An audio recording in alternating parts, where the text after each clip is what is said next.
So if you're trying to beat a massive multi-billion-dollar bank in a foreclosure, you probably think you need like some magic legal loophole, Yeah, right? that's definitely what most people think. Right. But welcome to this custom-tailored exploration into the source material. We know you're someone who wants to cut through all that information overload and just find the real aha moments. And, well, that is exactly what we have for you today. We really do. We are diving into a highly confidential internal legal strategy memo. It's a case posture review dated August 12th, 2026. Yeah, and it dissects two really high-stakes foreclosure battles. One involves Lakeview Loan Servicing up in Georgia, and the other is Loan Depot down in Florida. And the hook here is just wild because, like you said, most people think fighting a giant bank means finding some grand legal theory to get a free A house. cinematic courtroom moment. Exactly. But this memo reveals that the real weapon against a multi-billion-dollar bank isn't a legal theory at all. It's just simple, unglamorous arithmetic. Okay, let's unpack this. Because before we look at the specific court cases in Georgia and Florida, I feel like we have to understand the battlefield itself. Right, the broader context. Yeah. Like, why do the vast majority of homeowners who fight foreclosures lose so spectacularly? Well, the memo breaks down these four families of popular guru or sovereign citizen mortgage defenses. Oh, I've heard of these. Yeah, they're everywhere online. It's people going into court claiming the note was destroyed or, that the loan was securitized and secretly paid off. Where that MERS is a nullity, right? Exactly. And the thing is, these completely fail. Because the courts don't buy it. Never. The courts settled these ownership questions years ago in massive cases like Ames, Rajaman, and D'Amelio. So the bank owns the paper, end of story. End of story. Relying on those theories today just earns a homeowner severe court sanctions. It's like arguing the earth is flat to an astronaut. You are fighting 15 years of rock-solid adverse precedent. It's just a total dead end. It really is. And the true vulnerability of the banks isn't ownership at all, it's the amount. Wait, like the exact dollar figure. Precisely. The plaintiff actually carries the burden of proving exactly what is owed. So, forcing them to prove every corporate advance and every escrow disbursement line by line is undefended territory. Because they just aren't built for that. Right. It requires grueling ledger analysis, not some flashy rhetoric. Okay, so we know arithmetic is the weapon. Let's see how the banks try to avoid it. We transition to that Fulton County, Georgia case where Lakeview Loan Servicing tried a very sneaky procedural maneuver. Yeah, they filed a motion for a bench trial, claiming to the judge that it was strictly for judicial efficiency. I mean, courts are backed up. Asking a judge to save time sounds pretty reasonable. On the surface, yes. But their real goal was to bundle that request with a waiver of all pretrial requirements. Specifically, they wanted to waive motions in lefenamine, which are evidentiary rulings, and the consolidated pretrial order. Which brings us to what the memo calls the stipulation trap. Yes. Lakeview's draft order listed 11 stipulated facts, things both sides just agree to. Items A through J were standard paperwork details, the deed was recorded, things like that. But item K, Exactly. Item K asked the defense to casually agree that Lakeview is the current holder and entitled to enforce the note. wow. And furthermore, Lakeview wanted a verdict form with just a single blank line for a $240,393 judgment. Wait, so they tried to Trojan horse their entire victory into a standard paperwork agreement, hoping a pro se defendant just wouldn't notice. What's fascinating here is how the new defense team handled it. They caught the trap, they refused to stipulate to item K, and then they countered with an 8-line itemized verdict form. Oh, that is brilliant. Right. By doing this, they forced the bank to prove every single fee and advance separately, which is perfectly applying that arithmetic defense. Okay, but why was the bank so desperate to avoid itemizing their math on that 8-line form? Well, because, as the memo reveals, their math doesn't actually add up. No, it really doesn't. Lakeview is claiming $16,667.03 just in attorney's fees. But if you work the Georgia statutory formula backward, that fee implies a principal base of roughly $166,000. Right, but the stated principal on the loan is actually over 196,000. Someone clearly used a stale number. But more importantly, claiming that specific fee requires a written notice after maturity under Georgia law. And that notice is completely missing from the record. Exactly. No notice, no $16,000 fee. It just vanishes. Here's where it gets really interesting, though. Stalling the court to fight these fees comes with a massive penalty for the homeowner. Yeah, the memo talks about this terrifying escalation curve. The debt actually grew from $52 a day to a staggering $142 a day after litigation started. Over 492 days, the claim grew by over $40,000, but only about 8,000 of that was actual contract interest. The rest is just piled on fees and corporate advances. Right. So winning a continuance in this case cost the homeowner $4,300 a month in claim growth, which makes you wonder if fighting the bank causes the debt to balloon by $142 a day, is winning a delay actually a victory or just a more expensive defeat? Well, this is exactly why the memo advises something pretty radical. They tell clients to deliberately concede non payment. Wait, really? Admit that they stopped paying. Yes, it sounds crazy, but admitting you miss payments buys you instant credibility with the judge. You aren't playing that guru game, you are strictly fighting the inflated amounts. Ah, I see. Yeah, the goal isn't a free house, it's to strip away bogus corporate advances and force realistic loss mitigation. Okay, so the Georgia case shows how banks try to sneak past the math. But what happens when they're successfully trapped by it? Let's turn to the Loan Depot case in Lee County, Florida. Right. So before this new defense team took over, the Florida homeowner was actually using those sovereign citizen theories. And I assume the bank loved that. Oh, Loan Depot eagerly responded to all those filings and easily won a default. But once the new team took over and deployed the arithmetic strategy, everything flipped. They pointed out three irreconcilable corporate advance balances right in the bank's own paperwork, like claiming $21,700 in one place and $18,300 in another. Exactly. And once they did that, Loan Depot went dead silent. They just stopped filing written responses altogether. And one exception. Right, the exception. The bank stopped responding to everything except a RESPA notice of error. Because ignoring a statutory CFPB regulation carries massive financial and compliance risks, right? Precisely. They ignored the local court, but scrambled to answer the federal watchdogs. It's like a deer in headlights. They know answering the math on paper traps them in a lie, so they say nothing. If we connect this to the bigger picture, silence preserves optionality for the bank. If they don't commit to a number on paper, they can't be held to it. But that completely backfired in court. It did. When they were forced to explain the math live to a judge, the bank failed to establish a foundation for their own numbers, and the trial had to be continued. Okay, so we had this incredibly effective, hyper-technical legal and forensic strategy. But let's talk about the reality here. Who can actually afford this? That's the real issue. The memo calculates that at standard market rates for a forensic accountant and a defense attorney, $300 to $500 an hour, The Georgia file would cost about $30,600. That is up to 17% of the total debt, cash up front.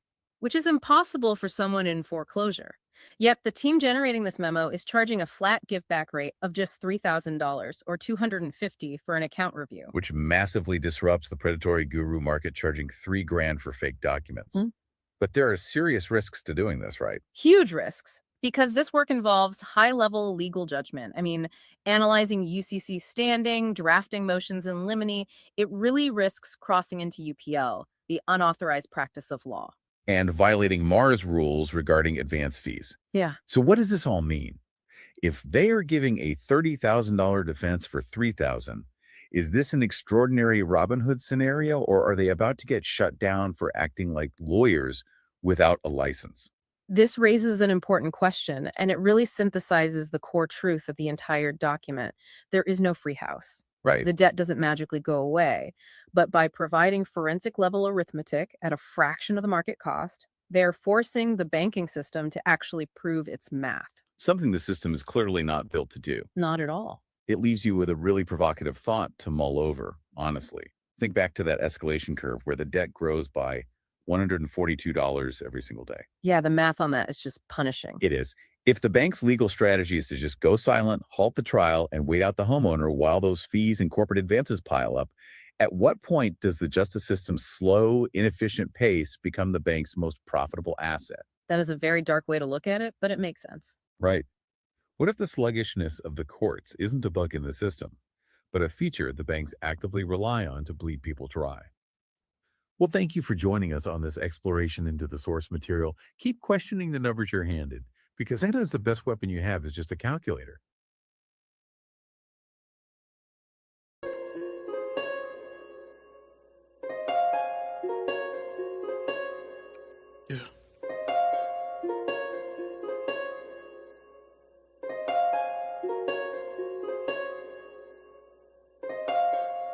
Red. All you see is red stars. All I hear is loud laughter. He's hitting me with his crowbar now. You always told me don't scream. You always told me be strong. I feel like you left me to die. I feel like you taught me all wrong. You always taught me that family's first. You put your family last. Feel a cold crowbar on my back. You should hear how many laughs he had. You should hear how many laughs he had.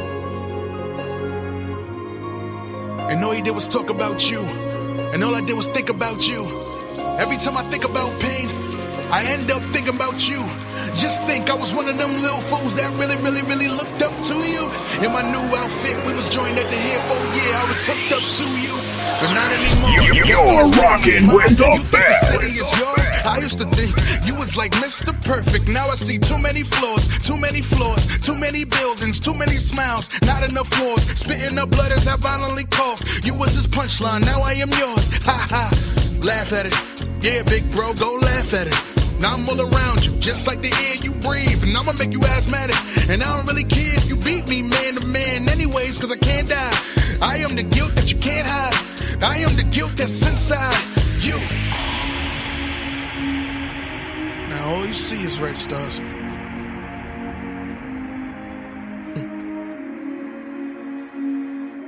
Now all you see is red stars. Red. And all you see is red blood. And I might just rip out your heart, but I won't show you no love. You always told me don't scream. You always told me be strong. This city is hell. I feel like you treated it wrong all along. I feel like you treated it wrong all along.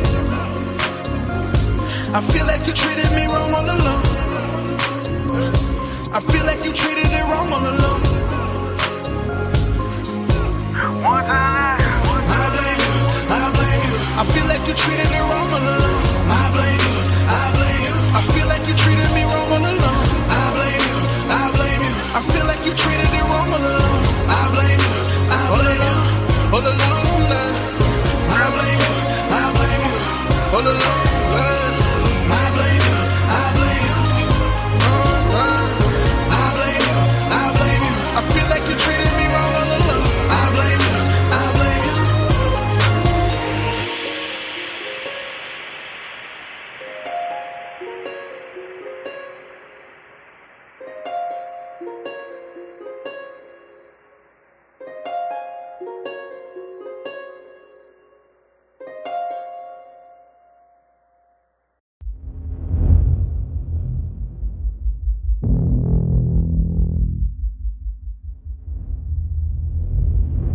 You're rocking with the best.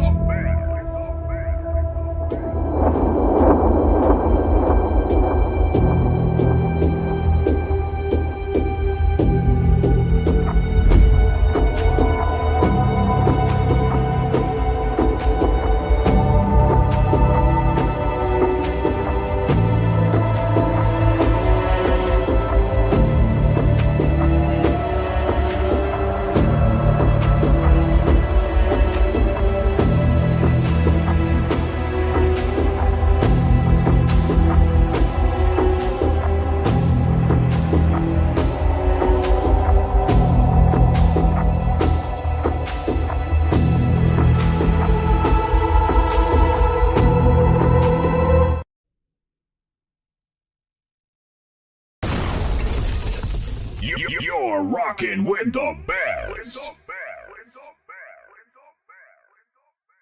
You're rocking with the best. Well,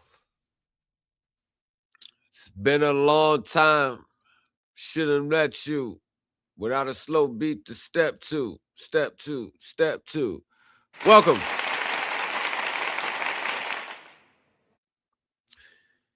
Today we are back with another,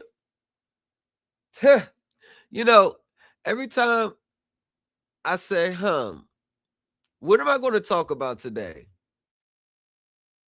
And anytime I get to scratching my head trying to figure out, God damn it, these lawyers give me But the plaintiffs, the lenders, they give me something else to talk about. There's never no shortage of what to talk about when you're dealing with litigation.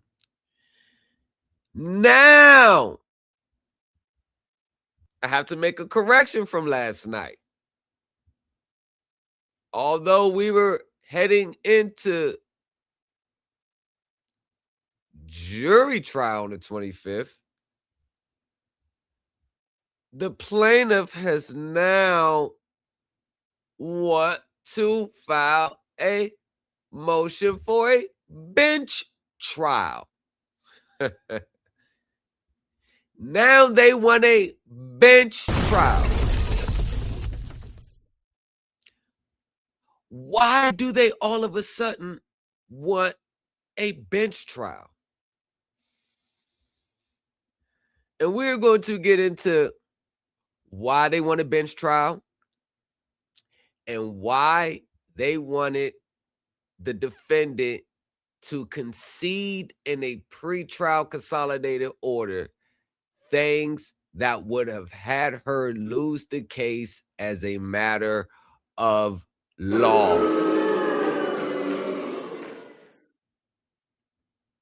Why would they want a bench trial all of a sudden? And why would you file this motion for a bench trial not knowing or should have known that it was going to get caught? So, of course, you can't just put anything on the record and file something without me putting 5,000 microscopes under it. So, once we place their motions under the legal lens, we now have a clear picture as to why the sudden shift. Which brings to you today, right now, the case posture review. Because we found this to be very interesting. Now, here's the thing. I want y'all to be I want to be very clear with something. We have a serious issue going on in the Georgia case where it may be borderlining motions for sanctions. We have a serious issue going on. We have, and I'm not one of these social media constitutional people, but we have a serious constitutional issue going on, which now brings the case out of the scope of just defending and responding, going through trial. The plaintiff may be treading in territories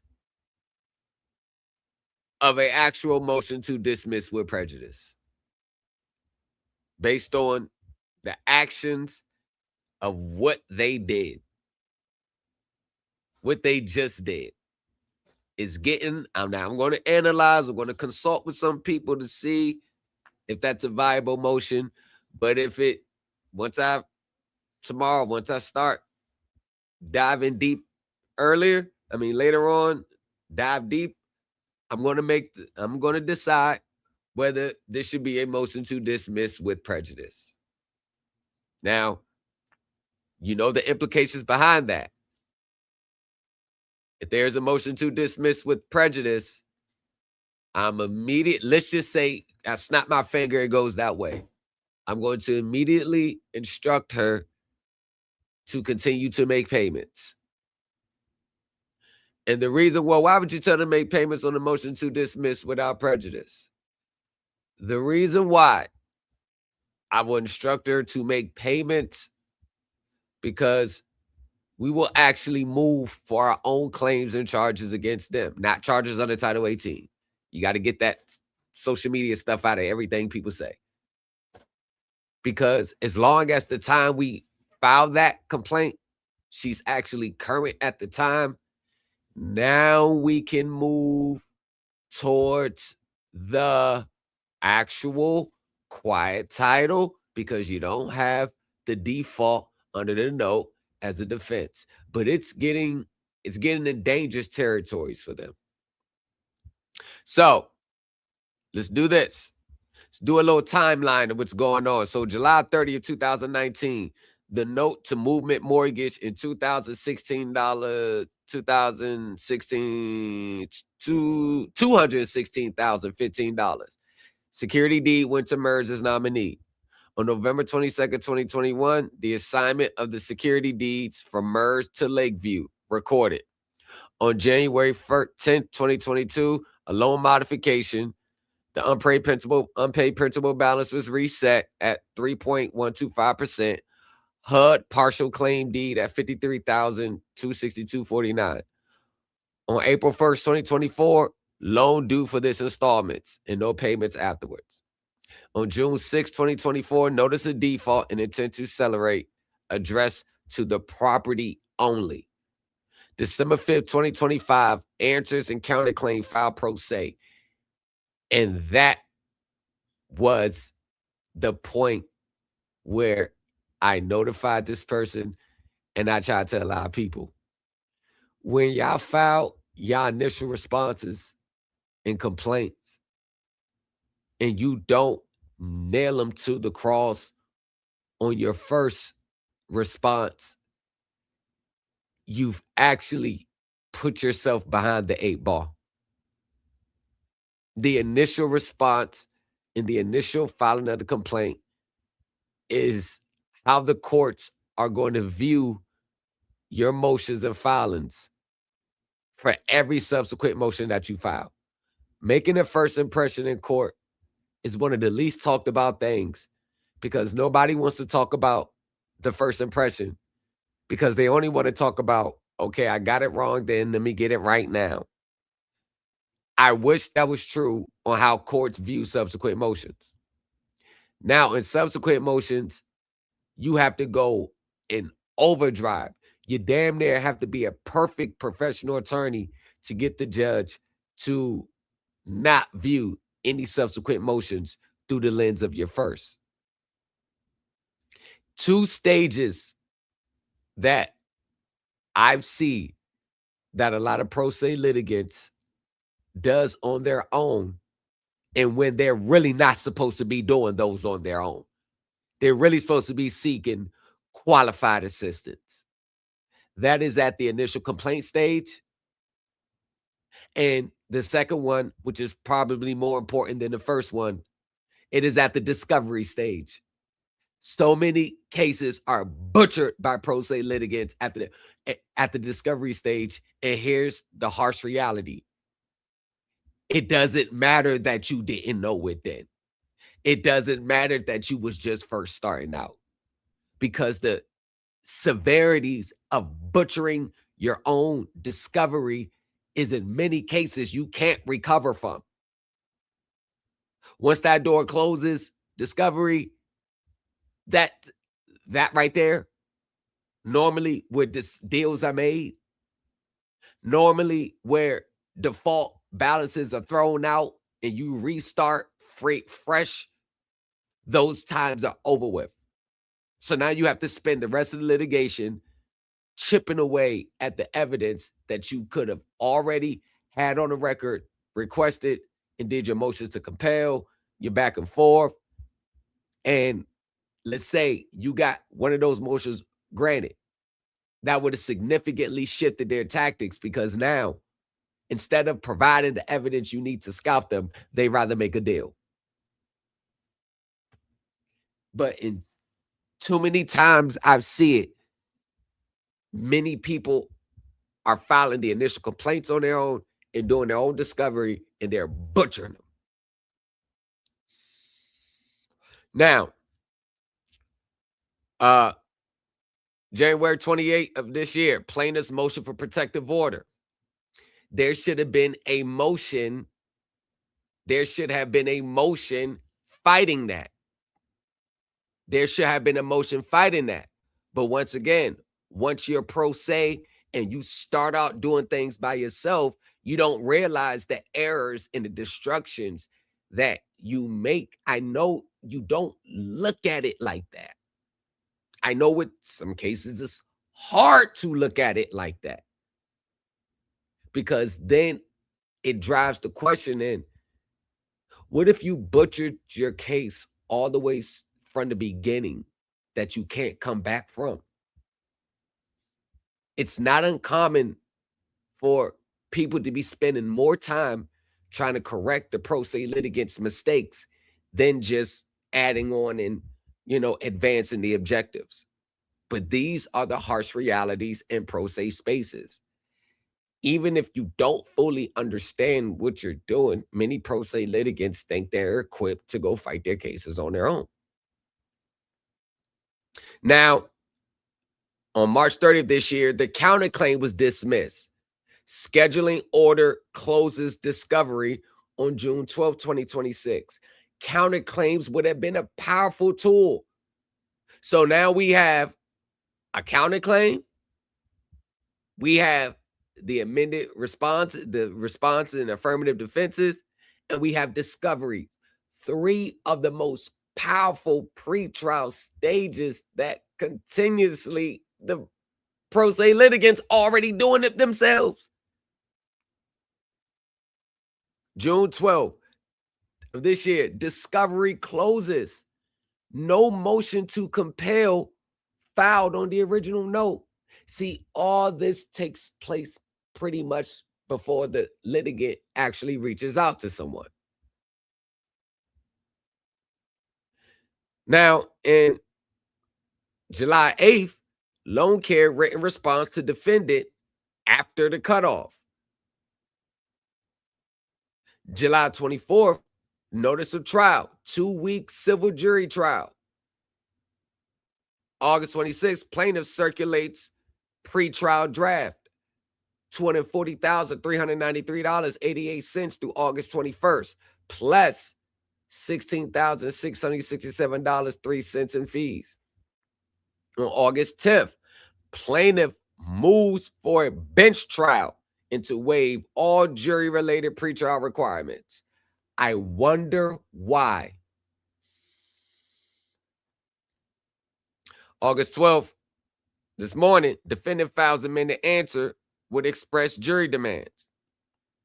August 12th, defendant files opposition, revised consolidated pretrial orders, discovery motion, and 2 other motions. Now, Lakeview's motion for bench trial. What is this motion really asking for? The motion is 2 paragraphs. It recites that the counterclaims was dismissed. If that's what you want. Oh, all right.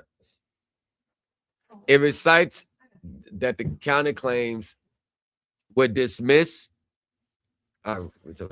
That HUD is resolved by consent order.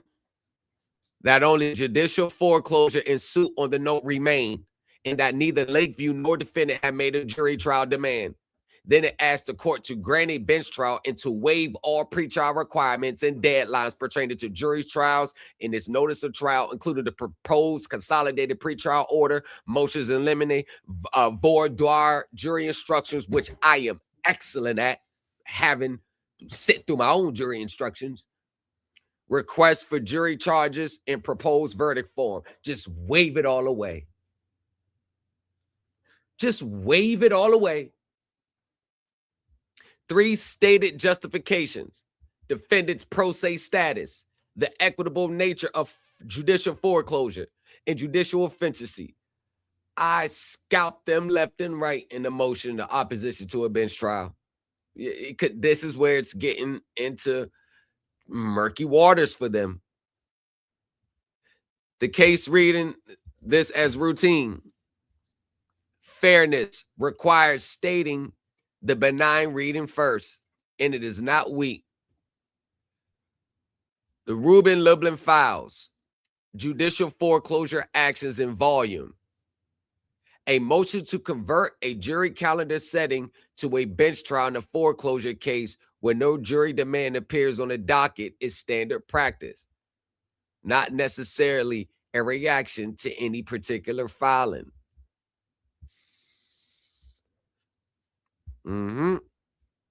Count 1 is equitable. Georgia's jury guarantee reaches only claims triable of a right at common law or by statute when the Constitution was adopted, and there is no guaranteed jury right in equity. On count 1 alone, Lakeview is correct. Yeah, count 1 is cool. A one-day foreclosure trial before a judge generally is more efficient than voir dire charges in the verdict form. I beg to differ, though. The motion was filed August 10th before the pretrial order deadline, the natural moment to raise it, whatever the motive. The case for reading this as responsive to the defendant has developed. This tells the tale is not the bench trial request. It is the motions in limine. A motion in limine is not a jury device. Trial courts rule on motions in limine and bench trials routinely. They narrow proof, force foundation to be established before evidence is offered, and preserve the record. There is no efficiency rationale for waiving motions in limine along with voir dire and jury charges. They are not in the same family. Now you see where I'm getting at? You want to waive those. I see why you would want to waive those. Defendant had, by the time the pretrial exchange, put 2 motions in limine into play. One on the service and records and the amount claimed due, and one on the attorney's fees. The request to waive motions in limine would dispose of both without a ruling on either. Now you want to waive the motions in limine when we had 2 in the barrel aimed right at your noggin. Now you want to waive them. I mean, you could have easily just defended if it was weak. Just defend it. We know. The same observation applies to the proposed consolidated pretrial order. Under Uniform Superior Court Rule 7.2, a pretrial order is the instrument that fixes exhibits, witness, contentions, and stipulations, and it supersedes the pleadings. Waiving it in a case where the plaintiff intends to prove a 6-figure number through an unnamed corporate representative removes the only pretrial mechanism that would require the number to be itemized and the witness to be named before trial date. 48 hours before trial, that's all you want the notice? Oh, your proposed order. I said, hell no, we're not agreeing to this.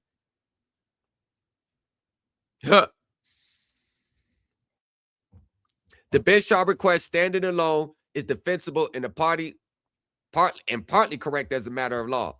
The blanket waiver request bundled with it is not defensible on the stated grounds and is the part that is hard to explain by anything other than a preference to reach trial without a pretrial order or evidentiary rulings, trying to take away the procedural process. That distinction grant the bench trial, if the court wishes, deny the waiver. It is the argument most likely to succeed and is correctly where the opposition ends up in its alternative prayer.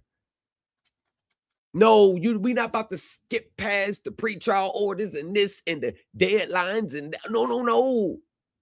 We ain't about to skip all that. Why you want to skip it, Lakeview? Nah, I thought court's about judicial process and letting it play out. Why you want to skip steps 2 through 4 and just want to go through 5?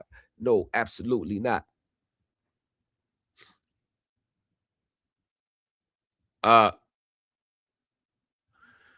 The premise, problem, and the motion, and the strongest available answer. Georgia has no jury demand requirement. Unlike Federal Rule of Civil Procedures 38B, the Georgia Civil Practice Act contains no demand or waive provisions.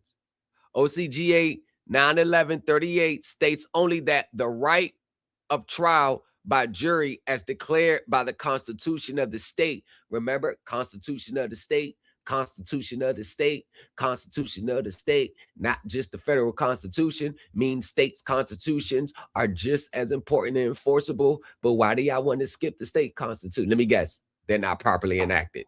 They have no full force. Is that the argument online? State constitutions are nothing.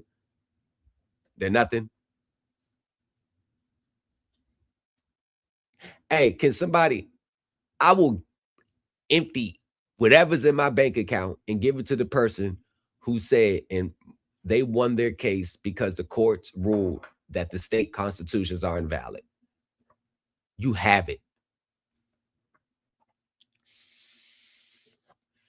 It's yours, because I'm going to get that back tenfold.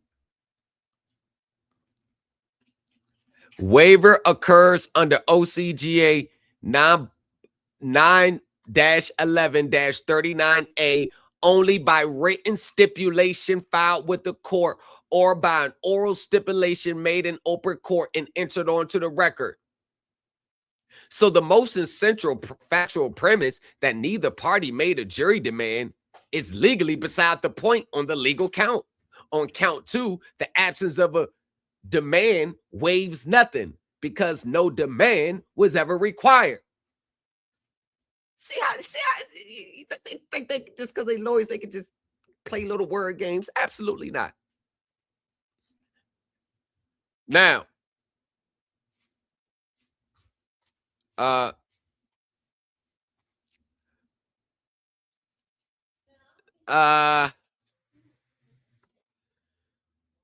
okay, so we responded. Count 2 is a suit on a note for Count 2 is a suit on a note for a personal monetary judgment. That a contract action at law. That a contract is an action at law. Joining it to an equitable foreclosure count does not extinguish the jury right on the legal count. And Southeast Ceramics versus Clem is the right authority for that. The bifurcated special verdict proposal it's the practical winner. It gives the court a way to say yes without saying no to anyone. Jury resolves the disputed debt facts on count 2. That's why we want the trial on the amount of the debt. That's why I want the pretrial orders, the motion in limine regarding the figures. No, we're not waiving the pretrial. No. Court decides equitable relief on count 1. Judges take offered off road ramps.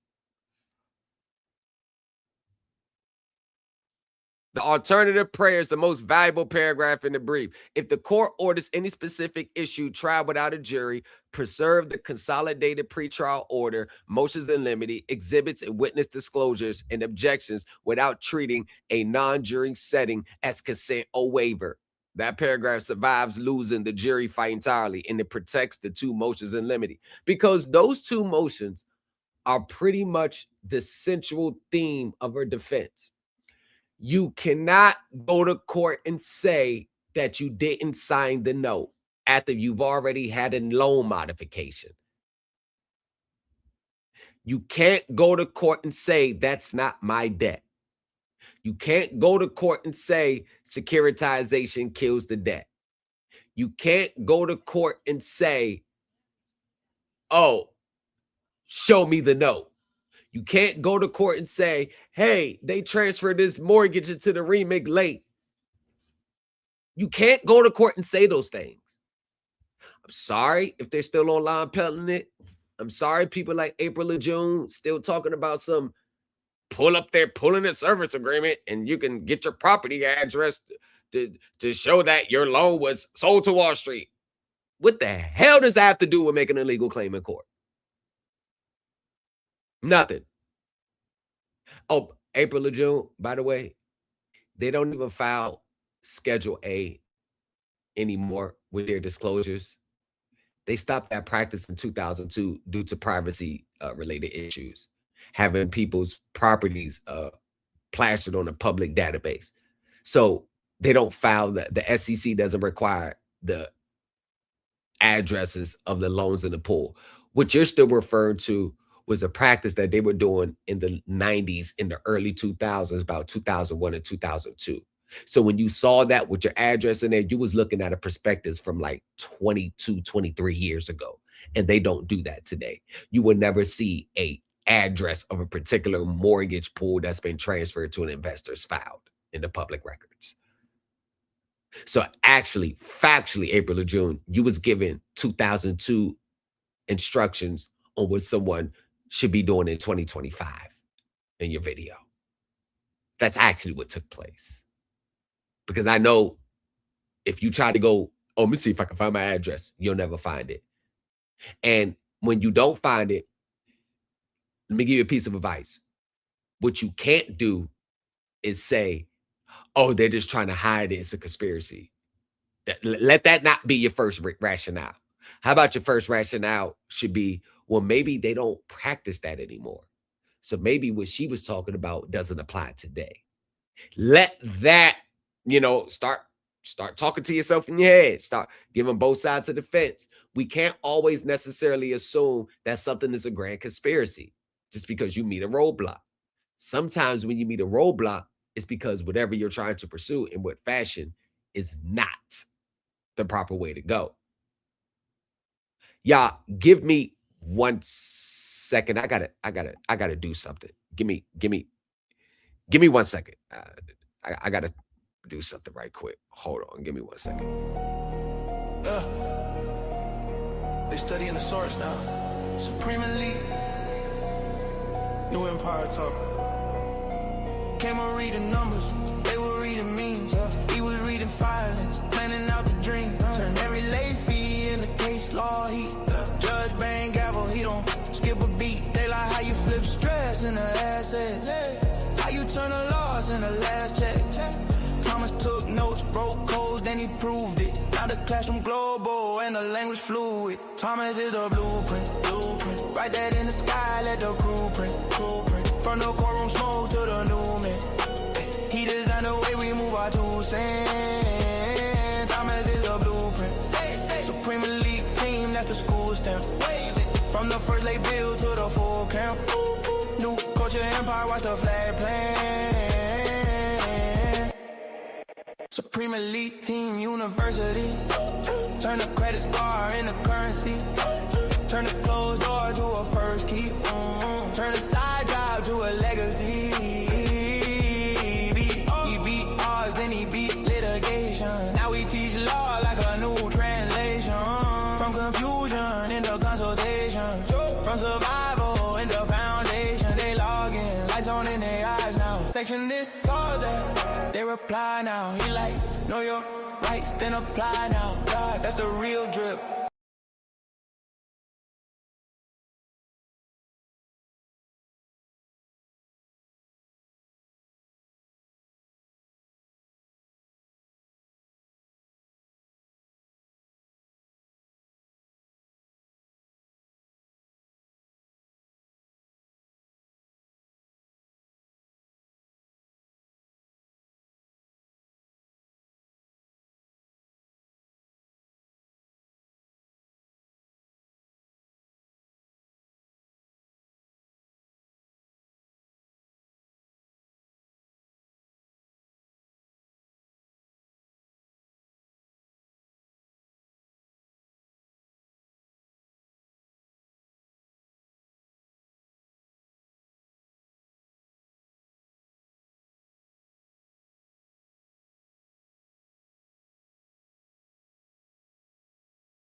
Every one of the 4 families attacks ownership.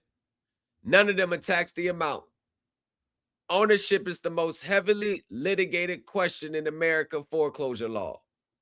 Between 2009 and 2016, every appellate court in the country was asked to decide who may enforce a securitized mortgage, and the answers hardened into rules that are now uniformly against the borrower on everything except the narrowest evidentiary foundations. Arguing ownership in 2026 means arguing into 15 years of adverse precedents with a pro se record. The amount is the opposite. It is fact insensitive, unglamorous, unteachable in a 2-hour seminar, and almost entirely undefended because proving it requires reading a service and ledger line by line and knowing what a corporate advance, an escrow advance, and ANC 310 actually really are. There is no adverse precedence on amount because the plaintiff carries the burden on it as element, as the question is simply whether the proof was made. See, and this is no representation of anyone. You do know that these companies use sophisticated models and sophisticated internally built structures to help with their refining, to help do all the dirty work. Models like ChatGPT and Gemini and all them, they don't have they're not built. It's an open platform, meaning everyone can use it. If you put a question or a document in one chat and you put it in 5 different chats, you're going to get 5 different answers. Right? People, the reason why it's so difficult to duplicate a lot of things, because you have to have a custom built, and this thing costs thousands of dollars. You have to have a custom infrastructure built that's built solely on the brain that you create.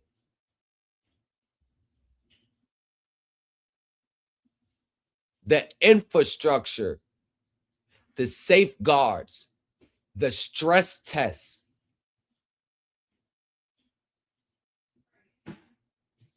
general apps you can download for $20 a month doesn't have those safeguards.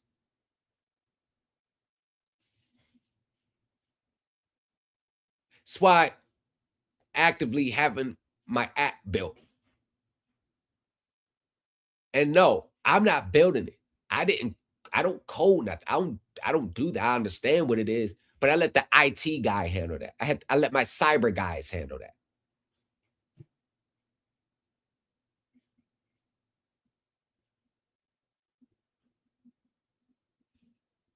An ex-government employee built my initial infrastructure. He used to work for the government. It was done as a request from my friend. It took about 6 months and over 400 hours of stress tests.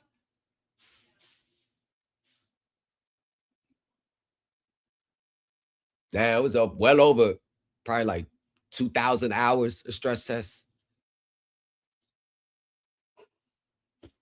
Why do you think that when you put your application in, you get your response that fast? You see how fast they're analyzing those numbers on the application? When you fill your application out online, see how fast you get. I'm sorry, at this time, they've already ran the numbers. They already got the metrics. They already got the baseline on what they're going to approve, what they're not going to approve, and it will spit those numbers out that fast. If you score on a certain scale, they're going to spit those numbers out. Bam.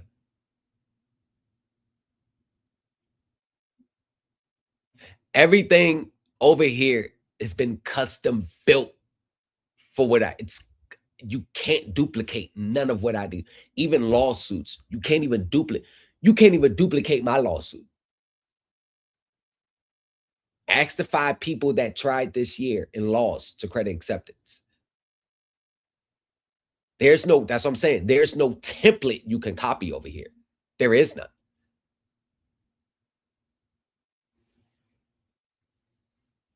And I've structured the infrastructure that way to prevent duplicate. And I try to warn them. I try to warn all 5. If you try to copy my lawsuit, you're going to lose. And all 5 lost. That's why you don't see them no more. They used to be in my chat. They're not in my chat anymore after they lost. After I sent them the message saying, and they didn't even tell me they lost. I went and looked their case up, found a summary judgment, dismissed. They've never responded ever since. And this is what they do. They go away. They had a lot to say before. Oh, you're not the only one that could do this and that. I never said I was. Never made the premise. There's been plenty before you and plenty after you. But we're talking about you. Don't ride nobody else's coattail. We talking about you.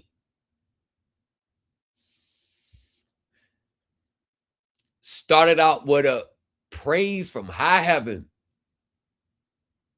You are one of a kind. You're going to change the game. Yo, appreciate what you're doing. I never asked them for a motion. I never asked them for nothing. Drops right. Hey, this is what I put together on my, I'm dealing with credit acceptance. This is what I put together.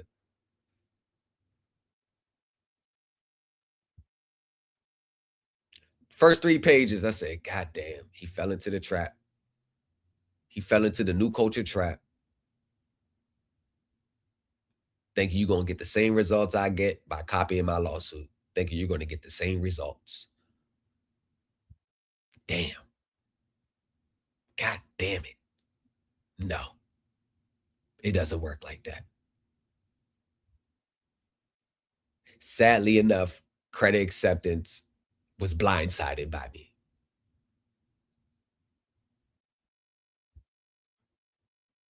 They was caught off guard. And then they had to respond to 2 bombshell motions in a complaint. They had to respond to the motion for temporary restraining order in a 90-page complaint inside of a week. It wasn't worth it.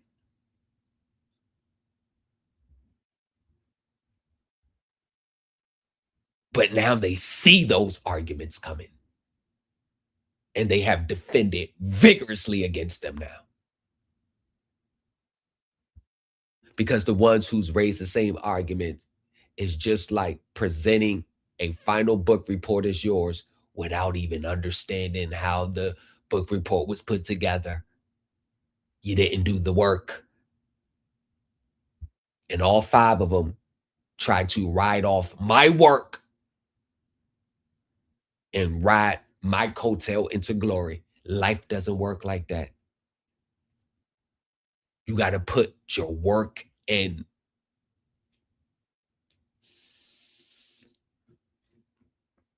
Credit acceptance has been mopping the floor with pro se litigants after January 30th, 2026 this year. They have been mopping the floor with all of them. You thought that was now. If we would have got to a final judgment, it would have crumpled their empire. It would have took them out of business because everybody and their mama would have been hitting them with lawsuits left and right all at the same time. And that would have been too much for them. But instead of fighting it, it was better for them just to give me what I want, go away, we continue business. What does he want? Give it to him. We're not losing nothing anyway. You think they lost something? They didn't lose nothing. But they lose. Their fucking stock just went up again. It's like up to like $500 per share now. But they lose. Done made over multi-billions of dollars since January this year. What did they lose? Hell, the government couldn't even take them down. The CFPB backed out. They couldn't even take them down. The CFPB, where the CFPB couldn't go, that's where I went. They couldn't go but so far. It was good in theory, but they couldn't prove all that shit. Because you would have to prove they was doing that to everybody in America. So I saw a CFPB. I see what you're trying to say, but you ain't gonna be able to prove it. So I said, don't worry, I'll take it from here. I'll be able, what you can't prove CFPB, I'll prove.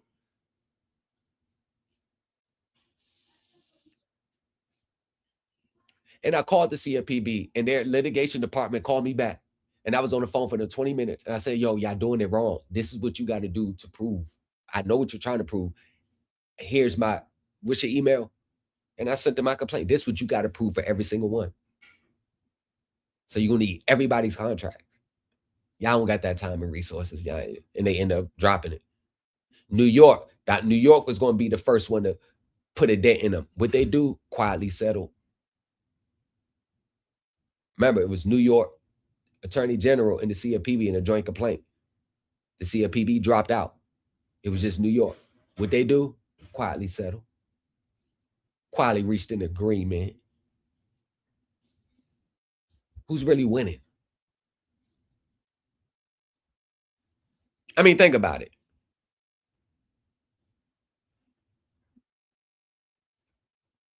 How did my win really, how does anybody win puts a dent in their system when the wins like that are few, far, and in between? They're not putting a dent in it. They're not signing over titles every day. They're not a multi-billion-dollar company. You think they waving 20,000 X in unpaid debt? You think they waving that every day? But they're not waving nothing. They're not doing that.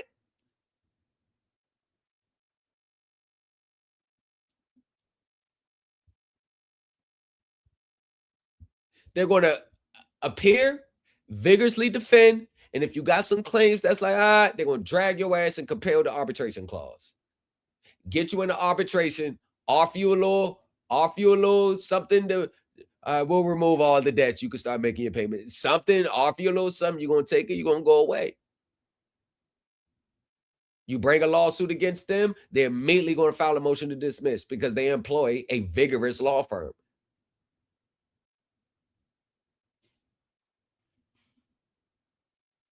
They're going to take you to court. You're not going to show up to court. They're going to get a default judgment, and they vigorously garnish. What, 5 to 7 days before they submit the garnish? They garnish fast. They are notorious for repossessions at 12 o'clock in the morning, 2 o'clock in the afternoon, following you all day, wait for you to go into the store. You come back out with credit acceptance, your vehicle is gone. It's like they know where you're at all times.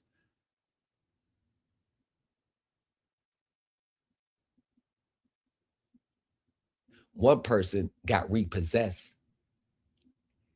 They wasn't even the grocery store long enough to park in a regular parking spot. They parked out the front door. They came out, their vehicle was gone.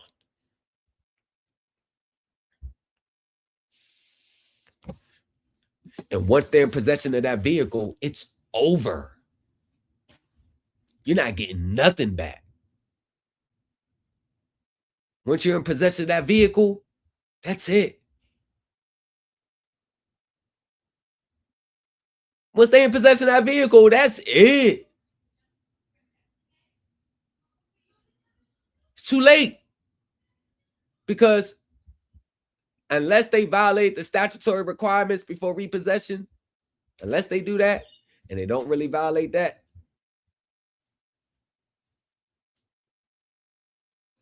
you don't beat these people unless you know how they operate from the inside out. And they run an elaborate, highly multi-layered, multi-tier, highly complex scheme. And they have now put themselves in a position where, since millions of people rely on them, they have now become too big to fail. Millions and millions and millions and millions of people rely on them. They're not going anywhere.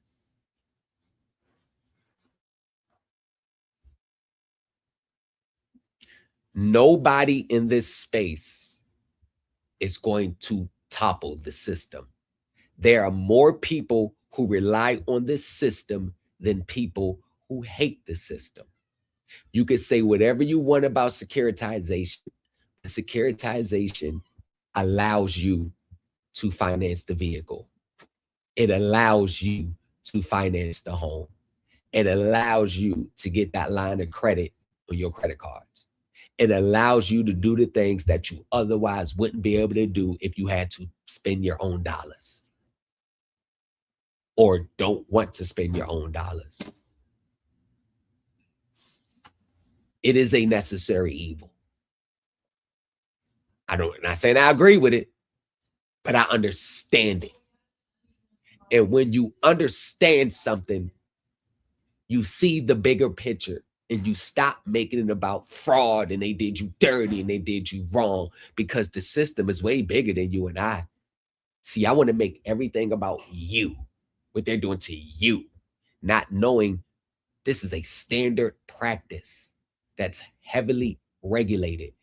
You think the SEC don't know what they're doing? You don't think the government don't know what they're doing? Why don't you think, you don't think they could pass a law tomorrow to ban and narrow the APR and TILA and make the statute less broad, making sure they got to itemize every cent of where your penny goes, every dime of your interest, and give you a notarized itemization statement of exactly what and why they charging you each component of the finance charge? You don't think Congress can pass a law? Why didn't they? Because they're not. Want to know why they're not?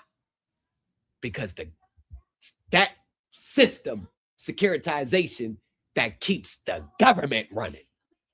You better understand what's going on before you want to start talking securitization, because the truth is far more sinister.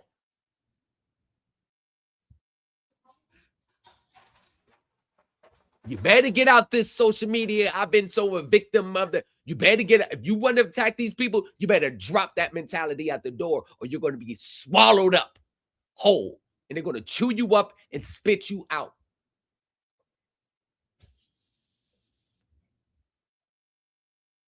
The system is designed for us to keep them afloat. It's not designed for us to beat them on a mass scale.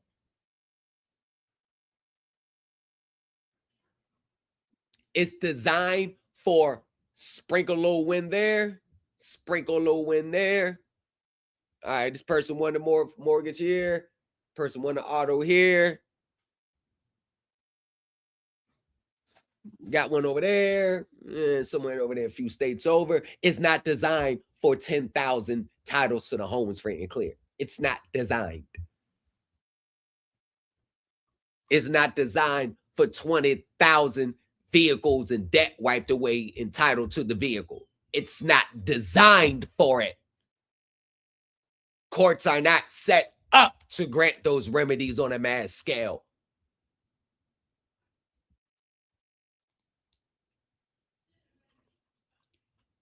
The secondary market will always win.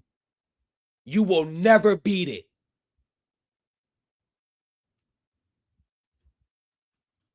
There will never be a judgment on the record in these cases. It's going to end in a settlement. A settlement means, here, walk through this door. Here, all right. And they shut the door behind them. It's always the trailblazers who gets the best remedy. The ones who think outside the box. The one who goes through the door nobody else is going. It's always the ones who are innovative,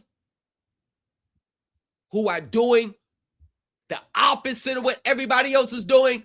Those are the ones who gets through the door. Everybody else who's doing the same thing, making the same arguments, saying the same thing, responding to being called a sovereign citizen the same way, whether online, social media, in court, doing the same thing, you never win. because you already put yourself in the box.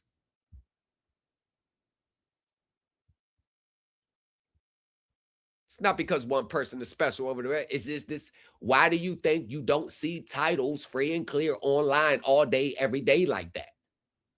You're not going to see it because it's not designed for you to see it.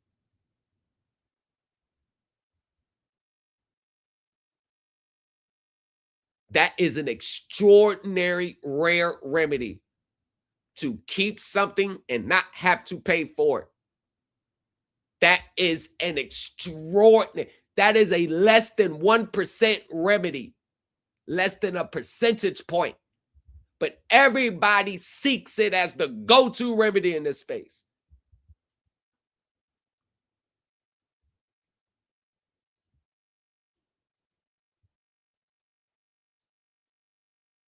Anything's possible. You get the jackpot tomorrow. Is it probable? You got to start playing the numbers game like they play the numbers game with you. If you lead out with a quiet title, if you lead out with a free house, free and clear, knowing that you in default, you've already lost. Because the court doctrine is going to go against you. No free houses.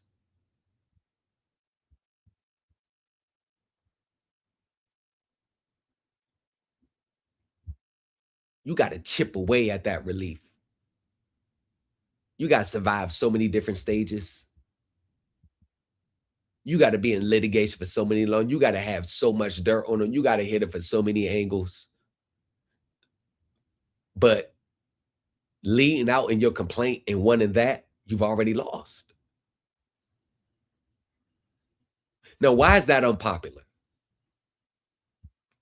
See, it's unpopular, that statement, for the wrong reasons.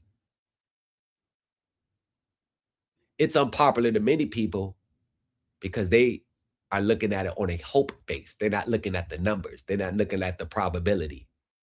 They're looking at it from a hope, a necessity. They're looking at it from, it's beneficial for me to keep a property and not pay for it. I mean, of course it is. But they're not looking at it from reality. They're looking at it from, this is the option that best suits me. So that's my mindset when I'm going into court. Once again, you've already lost the war. So your motions and your minute complaints, you're just fighting a meaningless battle. The best arguments that people have in these spaces are the arguments that doesn't scream at free house. That's the best argument. That doesn't have a free house attached to it. Every argument that I've seen that has a free house quiet title attached to it are the worst arguments I've ever seen in my life. In fact, the arguments in support of that relief does more to not get them that than what they think is going to get them that. And to think that this all started because you just stopped paying is something that I will never understand. This is your most valuable asset, and you rely on another stranger online to dictate how you move with your own property. When you have a mortgage, you are bound to them people for 30 years. That's the name of the game. If there is any discrepancies, you need to raise that claim while you are still current if you want any ounce of credibility.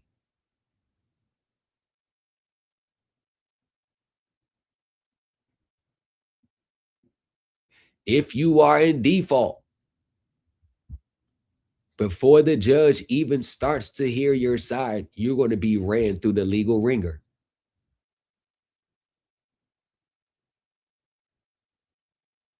Because no matter what your claims are, no matter what evidence you have, in the beginning, you are in violation and in breach of the contract for non-payment.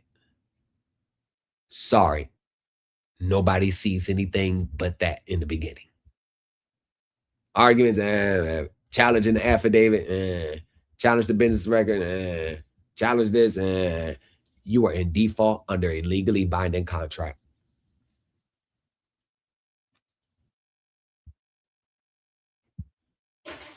And that's something that this space doesn't have the answer to. Explaining why you're in default. No, I don't mean to each other. In a court of law, justify why you did not pay.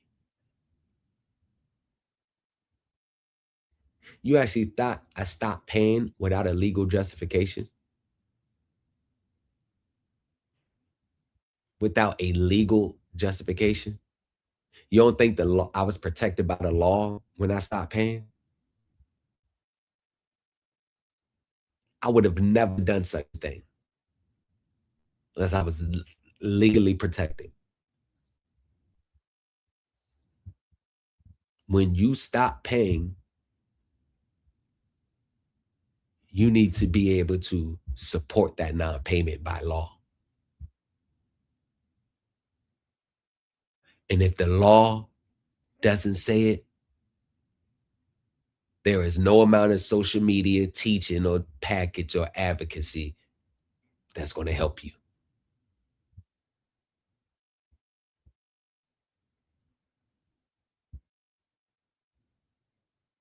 There is none.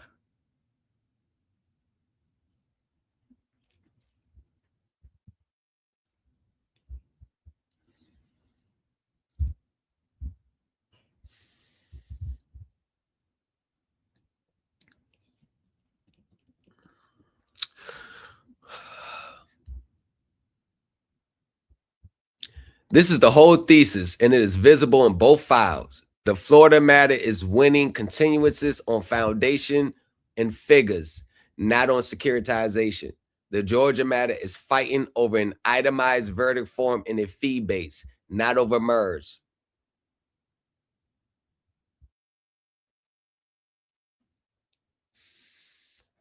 One ownership defense that still works. Standing at inception and a person entitled to force status under the UCC remain live because they are elements of a plaintiff's own case, not affirmative theories the borrower must import. Florida, the plaintiff must prove standing at the time the complaint was filed. In the Florida matter, this is framed narrowly. That standing at the time of filing, it's not interpreted at a broad construction. It has its narrow interpretation by the courts. Standing is interpreted narrowly. So I'm saying it's more than just reading something on its face and then gaining your interpretation from it. It's more than just that.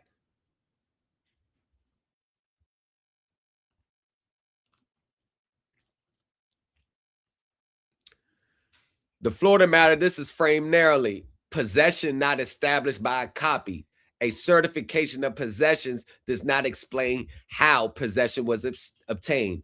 A blank endorsement executed by an investor delivery manager. Narrow, documentary, and provable from plaintiff's own filings. Georgia, count 2 is a suit on a bearer instrument. So OCGA 11.3.301 controls, and River Forest Inc. versus Multi-Bank supplies the framework. The Georgia discovery motion states the point correctly and, importantly, states the limitation correctly too. Inspection before trial can avoid delay without expanding this request into securitization, assignment, or loan ownership theories. See, I understand how this stuff works.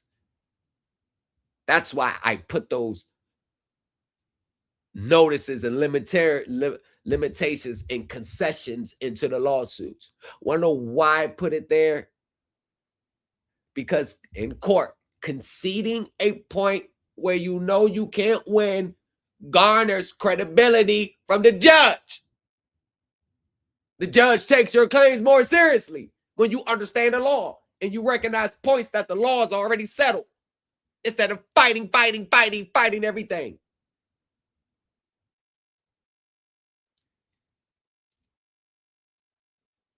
And the problem in this space is many people that's teaching you law does not have the rigorous experience, meaning they haven't been through the fire themselves. They're all teaching law from a comfortable position behind the screen. They can share their screen and tell you what to do. I'm talking about being thrown in a ringer, state and federal, in a vigorous federal trial. Pre-sentencing motions, post-filing appeals.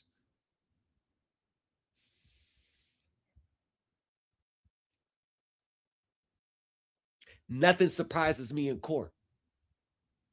I've done seen it all. Literally. I've literally sat there with my own eyes and watched a whole case turn upside down on its head, because on examination, on cross, not on cross, when the plaintiff was asking this witness a question, they asked the wrong question and got the wrong answer. They asked the wrong question and he gave the wrong answer. Turned the whole case upside down on its head. And they were whooping the defense ass before that.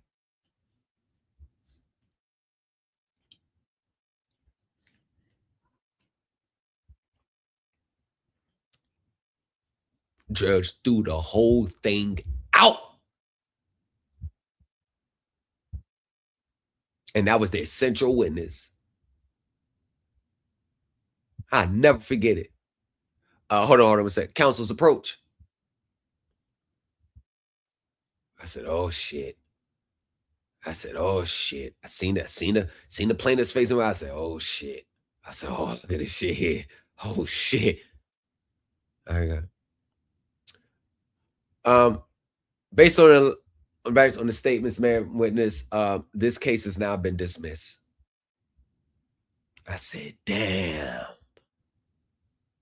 Everybody gasped in the court. I said, damn, that's all it takes. I remember that shit. You know why? Because I was on probation and I was getting in trouble. You know what I used to do since the probation office right next to the car? You know what I used to do? That was my mindset. I said, I be getting in all this trouble. I need to figure out my rights. I need to learn how to. I used to go and just sit in court. I said, let me see what's going on. Ain't no way I'm out here. I don't know what's going on from the legal standpoint. Let me start figuring this. That was started me. 2005. Then over the course of me, filing my motions for my federal lawsuit, it's about 35 minutes from my house, the federal courthouse. Before I leave, I go to, grab a lunch across the street. I go back to the court clerks and I just look. Who's got court? Oh, the United States of America versus Google. Huh. This securities firm versus this firm. Huh. Let's go and just sit in.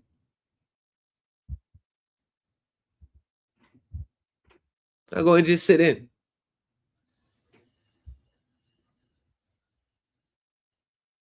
I'll go in and just sit in. Why? Soaking up the experiences, soaking up the language.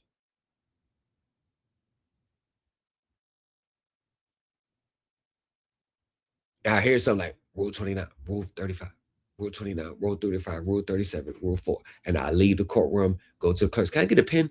Rule 29, Rule 27, Rule 25. And I write it down because you can't have none of that in you, with you in the courtroom. There ain't no phones. Rule 29, Rule 10. And I write those rules I memorize and go back in the courtroom.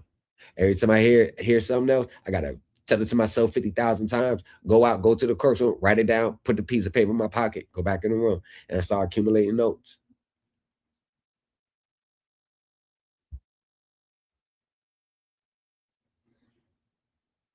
Watching movies, attorneys movie, watching the old 15-year-old law firms and law students doing mock trials on YouTube. Videos that had the most powerful information only had 134 views for 15 years ago. Watching the economics behind securitization. Watching the documentaries, the economics behind it. Getting fully engaged in the culture of what I was about to deal with.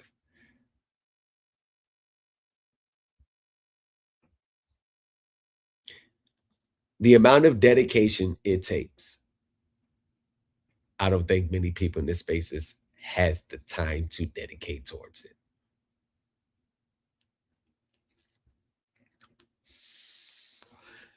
That senses this difference between a filing that gets a hearing and a filing that gets struck. That is a defense that stays inside the plaintiff's burden and refuses the invitation to argue ownership.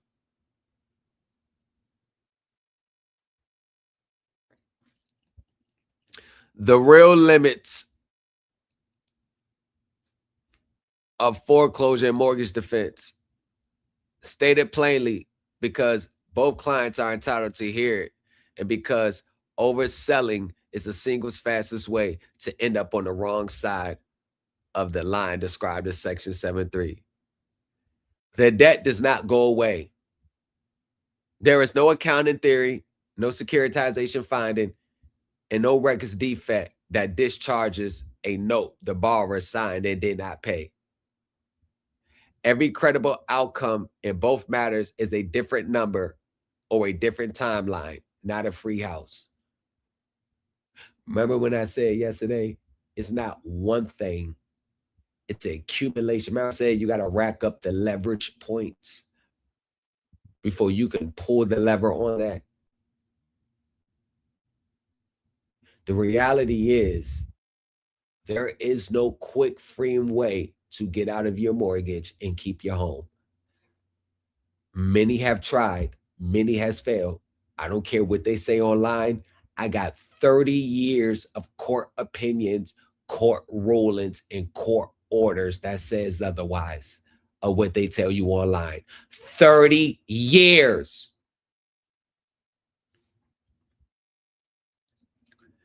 The non-payment is conceded in both files deliberately.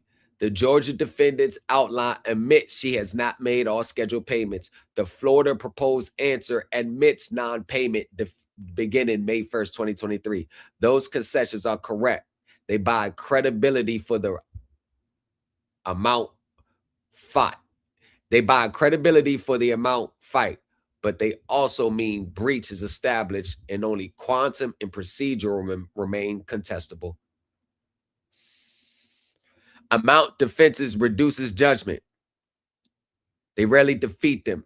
The realistic wins are exclusion of unfounded advance balances or denial or reduction of a statutory fee, credits and recoupment, a judgment materially smaller than the demand and time, occasionally an involuntary dismissal for failure of proof, which is a dismissal, not a discharge. The plaintiff refiles.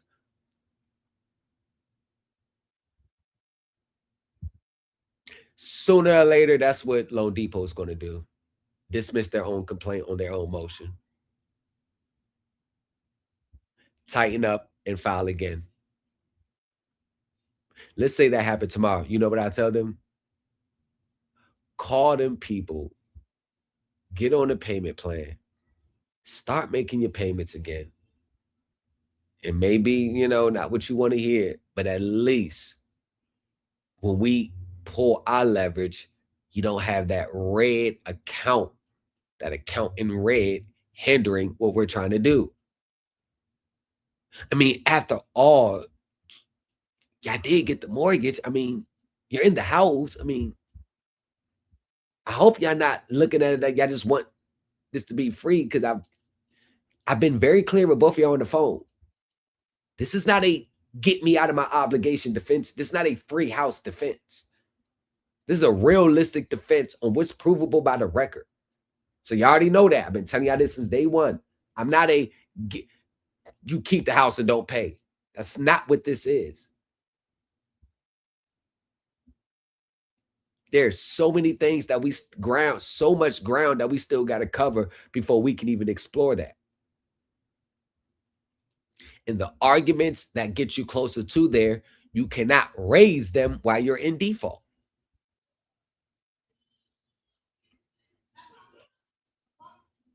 Plaintiff and current, that's a totally different ball game.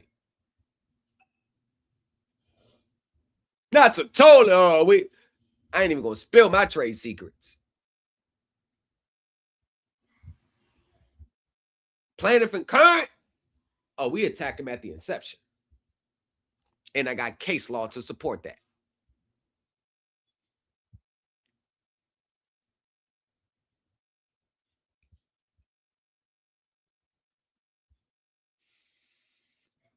Loss mitigation is a real outcome. I'm going to go to this case right quick. Of course, every newsletter that y'all seen me read is 100% going to be in the New Culture Patreon. You catch all the newsletters in the podcast series on the New Culture Patreon. We have another series that's coming up. We have another series that's coming up. Another tier that's coming up. All the archive Supreme Elite Team videos. Over 600 videos spanning 4 years.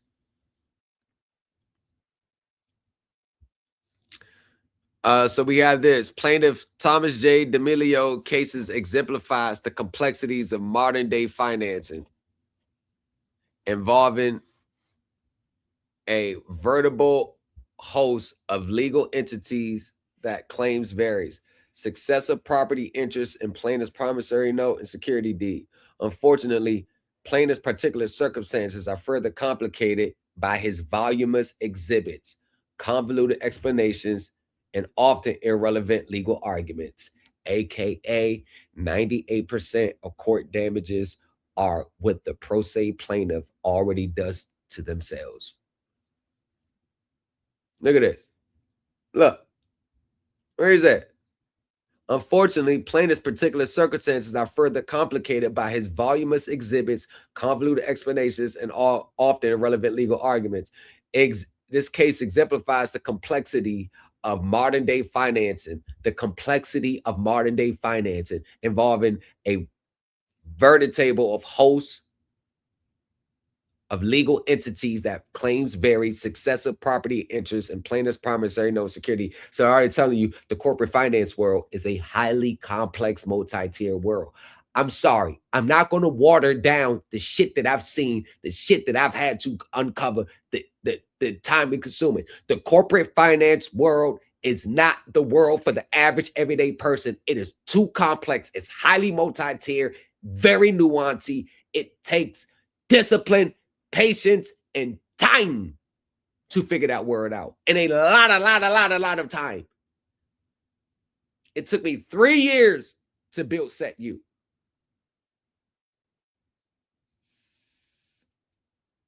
Three years of investigation, 3 years of research, 3 years.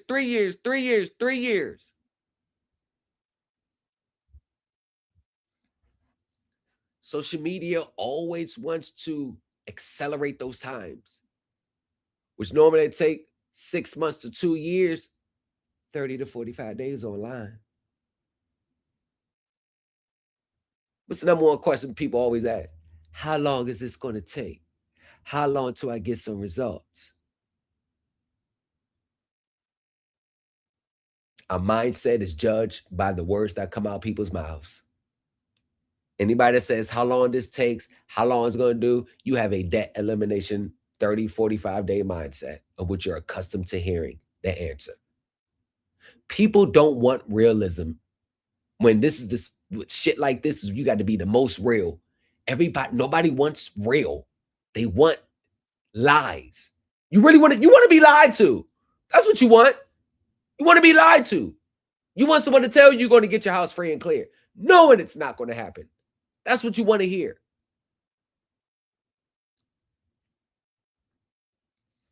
You can find somebody else to participate in it. I won't, because I understand the reality. Matter arises out of his petition to acquire an unencumbered title to a 5-acre parcel of property in Loganville, Georgia, by removing a particular cloud or clouds to his purported title. He's suing for quiet title. Now, 2 of those above captioned defendants, Aurora Bank and Deutsche Bank, as trustee for the, let's call it Deutsche Bank defendants, moved this court to dismiss plaintiff's complaint pursuant to Rule 12b-6 of the Federal Rules of Civil Procedure. He wanted quiet title. He wanted quiet title. He filed the complaint. This is in 2013. What did I just say? When pro se litigants, whether they're current and overwhelming majority of them in default, but they're the plaintiff, what's the first thing that they want as a relief? Quiet title. Want to know why? Because I've seen it hundreds and hundreds of times in this space to know. Yeah, you want a house free and clear while you in default. Reverse it. How does that sound? Having considered relevant law, defendant's motion, and the parties' responses and replies thereto, the court concludes that plaintiff's complaint fails to state a claim upon which relief can be granted. This is normal when I read pro se litigants cases. This is normal. 1 out of every 3 cases that I read, when a pro se litigant files their complaint themselves, this right here is the outcome. This right here is the outcome.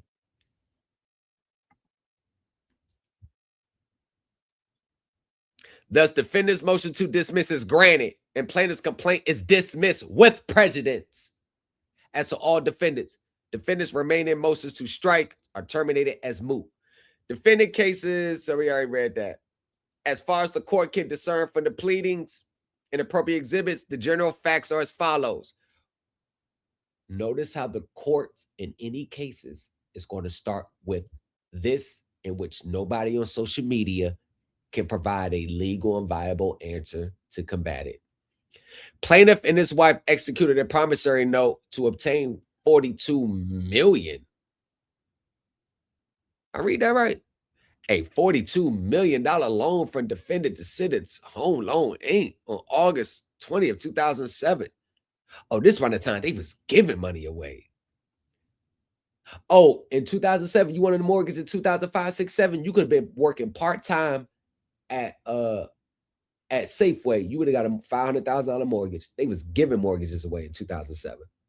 2005, 4, 5, 6, 7, 8. They was giving that shit away.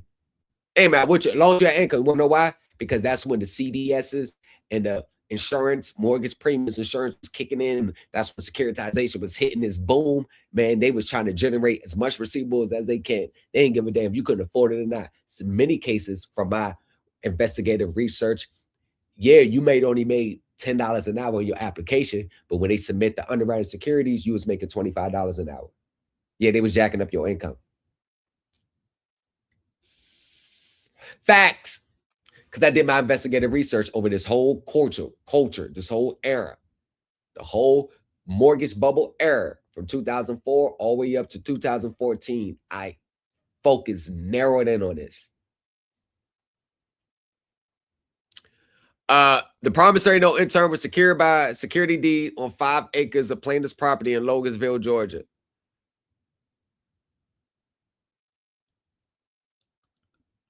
Following execution, promissory note deed passed through several other financial institutions before Aurora Bank obtained the Logan Park sale by foreclosure sale on November 1st, 2011. Now plaintiff seeks unencumbered title to his property by pursuing a quiet title action against citizens and some of his successors, a prior trustee and one servicer on plaintiff's loan. This is not, however, plaintiff's first attempt to obtain the Loganville parcel through legal proceedings against his original lender and various interested parties. Prior to foreclosure, plaintiff and his wife filed suit against Citizens Bank and Merscope Inc. in the Superior Court of Walton County, Georgia, on October 28, 2011. In this first action, plaintiff asserted claims for wrongful foreclosure and challenged Awards Bank's standing to pursue foreclosure. That standing word is now nothing more than a cliche. It's that word, the understanding of the word standing is not taught in spaces online today. That is it. It's a broad word, but it has a narrow scope and a narrow interpretation.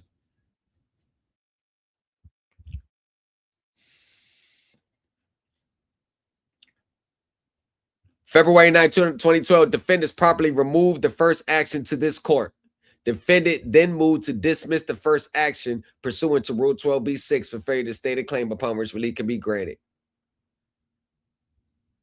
Plaintiff failed to respond to this motion. You want to know why he failed to respond? Because most pro se litigants' arguments are front loaded on the complaint. They don't know how to go back and forth in months of litigation because they're all front loaded on internet theories. Once the first set of internet theories don't work, they're left with nothing. Take it for someone who fought his case for 5 years straight. Take it someone who fought his case for 5 years straight.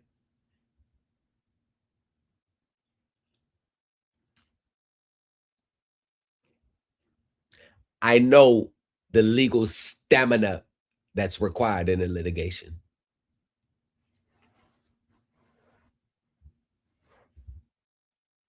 Trust me, been there, done that.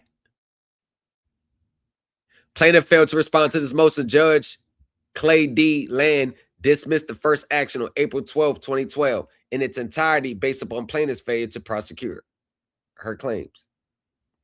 On March 12th, a little more than a month before Judge Land's dismissal, plaintiff filed a second action in the Superior Court, Walton County, Georgia, seeking to quiet title the Loganville parcel. Defendants Award Bank and Dutch timely removed the second action to this court, and they submitted yet another motion to dismiss on May 2nd, 2012. Remember, what's the normal sequence? You file a state claims, and within your state lawsuit, you're actually pleading federal statutes and federal claims, but you don't really hint on your federal claims because in your mind, you're in a state case. But within the language of your lawsuit, it's all federal pleading. So you're not focusing on satisfying the federal elements because you're in a state venue. So they move the case to federal court and then file a motion to dismiss. It is just like flipping a pancake. That's how common it is, like flipping a pancake. Oh, file a motion. All right, one side of the pancake. Defendants get it. Remove the federal court. Motion dismissed. That's like flipping or turning the pancake over to the other side. That's how common it is. Because when you read the face of your complaint, you may think you're pleading state statutes, but you're really pleading federal questions and statutes. And this is normally when I normally see this when people mix federal claims inside of state claims. You got a state lawsuit, but you got federal stuff, all federal this and federal this and federal this. So in the face of your complaint, you're pleading a federal statute. So now they're analyzing your complaint based on the federal statutes. And this is where the Rule 12b-6 come in. But as you can see here with this person, he filed another motion to dismiss. Filed another complaint.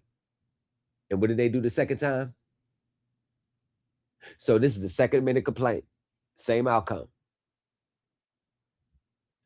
It's extremely hard to reverse all of the first things that's in the complaint and knock it out the park on the second amended complaint.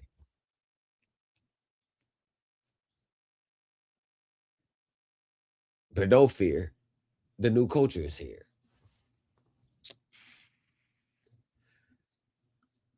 With defendant's motion to dismiss pending before the court, plaintiff voluntarily dismissed the second action without prejudice on June 3rd, 2012. The next day, plaintiff initiated the instant third action. Once again, found his position in Superior Court of Walton County, Georgia. Plaintiff's third action was subsequently identical to his second one, with one exception. Plaintiff joined a non-diverse individual defendant, Aurora Banks Eviction Counsel, Russell Mays, who was later dismissed by stipulation of the parties. In familiar fashion, defendants removed plaintiff's position to this court and filed the instant motion to dismiss on June 22nd, 2012. Now, here's the thing. At what point do you think that he should have recognized that maybe the claims I'm raising belongs in a federal court?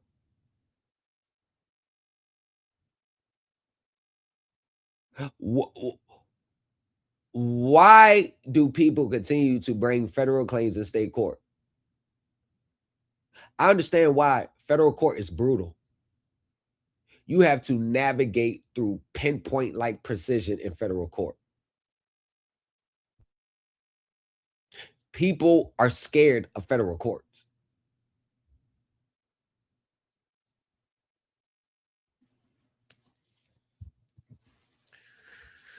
On a motion to dismiss, the complaint is construed in light of most favorable to the non-moving party, and all facts alleged by that party are accepted as true.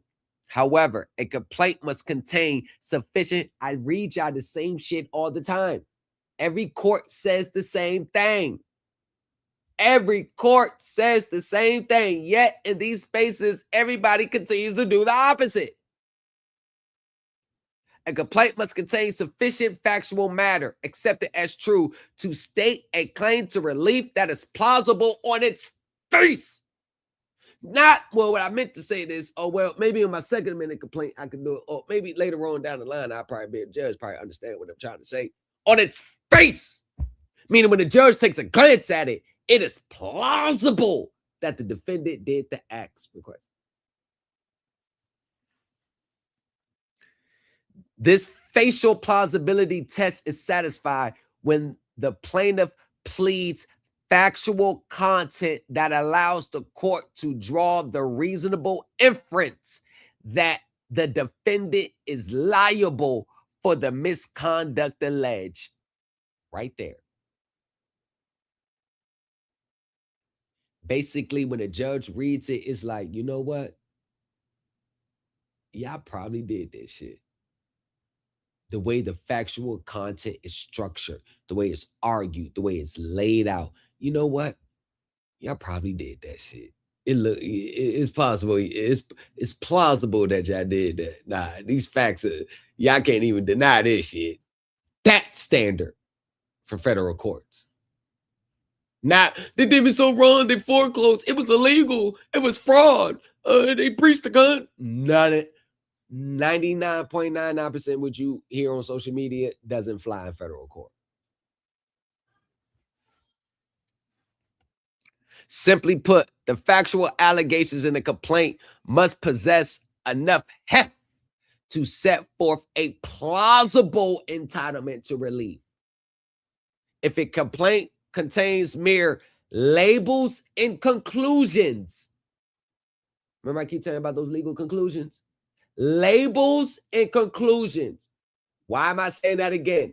Because labels and conclusions dominates 1 out of every 3 pro se complaints.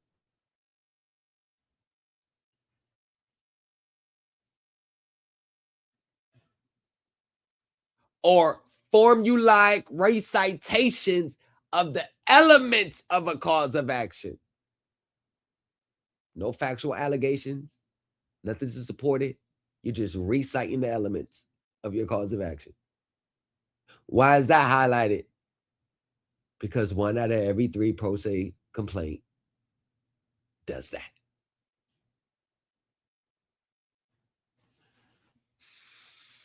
It must be dismissed. When testing the sufficiency of a plaintiff's complaint, a court must limit its consideration to the pleadings and any appropriate exhibits attached thereto. However, a court may take judicial notice of the pleadings and orders in a plaintiff's prior actions as a matter of public record, which are not subject to reasonable dispute because they were capable of accurate and ready determination by resort to sources whose accuracy cannot be reasonably questioned. What did I say? Your first complaint forms the judge's impression of you. Your second amended and third and fourth amended complaint is going to be viewed through the lens of the first complaint. Until the second, third, or fourth, you fucking become Johnny Cochran overnight.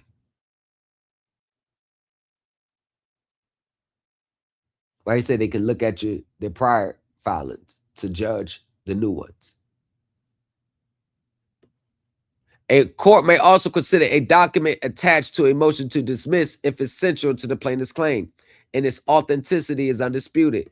If a court considers any documents that do not satisfy the two-part test, the motion to dismiss must be converted into a motion for summary judgment, requiring the parties to participate in extensive discovery. Despite the parties' excessive filings, neither side has asked the court to convert the defendant's motion into a motion for summary judgment, and the court declines to do so sua sponte. Accordingly, the court excludes all disputed and non-essential documents, including, but not limited to, plaintiff's affidavit and accompanying exhibits to plaintiff's briefing regarding privity of the parties, and the allonges and assignments attached to defendant's motion to dismiss. In addition, the court disregards any factual allegations that do not appear on the face of the complaint or an appropriate attachment, including any new allegations in the parties' original and supplemental briefs in response to the instant motion. Having reviewed the complaint and all appropriate exhibits, the court finds that plaintiff has failed to set forth sufficient facts showing he is entitled to relief on any of their certain claims. In the pro se space, all they think of is all you gotta do is just assert the allegations and just assert the claims. The teachers tell you this, the gurus, these little kumbaya, fucking it's trauma bonding ass panels. They all tell you the same shit. If your factual allegations and your asserted claims are not tied directly to a relief that the court can grant, you have said nothing to a judge. You have said nothing to a judge.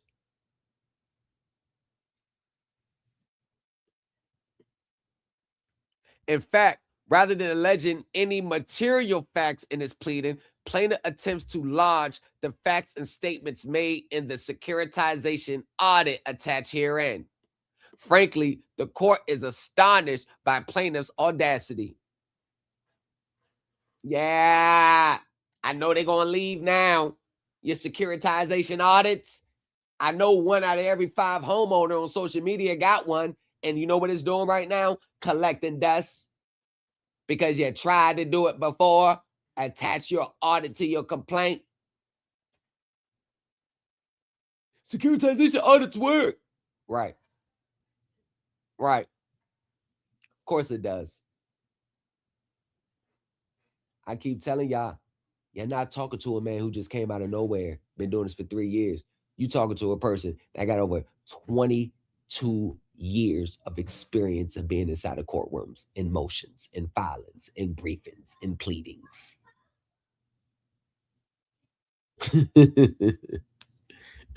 Stamped by professional attorneys. Instead of providing the short and plain statement of facts required by Federal Rule of Civil Procedure, that's another thing. Short and plain statement. Short and plain statement. Not a diatribe of how bad the finance company did you wrong. Plaintiff requires a court to scour a poorly copied 45-page certified forensic audit in an attempt to discern the basic facts of his case. No, Your Honor, it's not just the forensic audit. That's what the SEC filings they attach. The gurus don't know how to decipher those audits and attach it to their case. The gurus don't know how to provide a summary of exhibits to attach what a SEC disclosure has to any connection to your case, because that will require you to understand the 5 lenses of the contract. Looking at your contract from the corporate finance, just go ahead and get it. Let me go ahead and get it. Let me go ahead and line it up. That means understanding the contract through the corporate finance lens, the regulatory lens, the investor lens, the consumer lens, and the legal lens.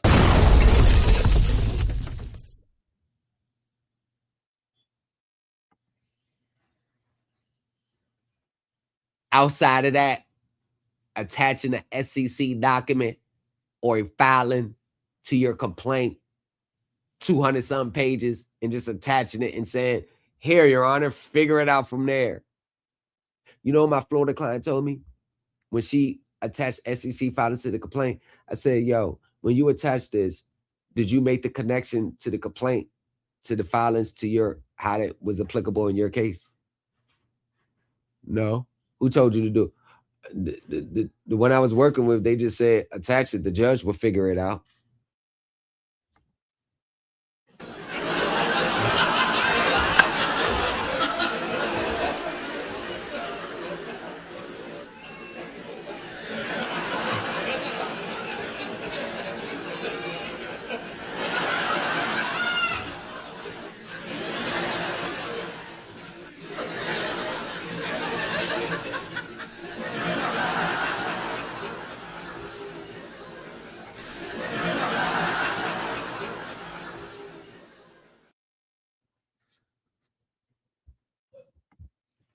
Yeah. Good luck with your SEC filings attached to your complaint. You want to know why? Because the gurus, they don't know how it connects to your case. Because the gurus are just as worse. They can't think of teaching nothing outside of a debt elimination. Why do people talk about accounting? Debt elimination. Securitization. Debt elimination. Trust process. Debt elimination. In their subconscious mind, all the processes are tied back to a debt elimination scheme. If they knew everything that they were doing did not result in a debt elimination, they wouldn't be teaching it, because now they would have nothing to sell to their desperate audiences. This alone will be sufficient for dismissal. However, the court is equally concerned by plaintiff's attempts to incorporate such an audit, which is more than likely a product of charlatans who prey upon people in economy dire situation, rather than a legitimate recitation of plaintiff's factual allegations. As one bankruptcy judge bluntly explained, the court is quite confident there is no such thing as a certified forensic loan audit or a certified forensic auditor. In fact, the Federal Trade Commission has issued a consumer alert regarding such forensic loan audits. The court will not, in good conscience, consider any facts recited by such a questionable authority. They don't even need to go no more. There ain't no need to go no more. All you securitization audit people, what you got to say about that? They studying the source now. Supremely. You're rocking with the best.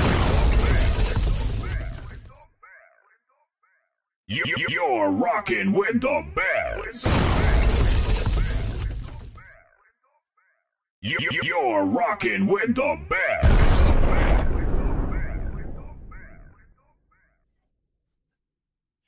If you don't want to hear it from me, I will let the judge tell you.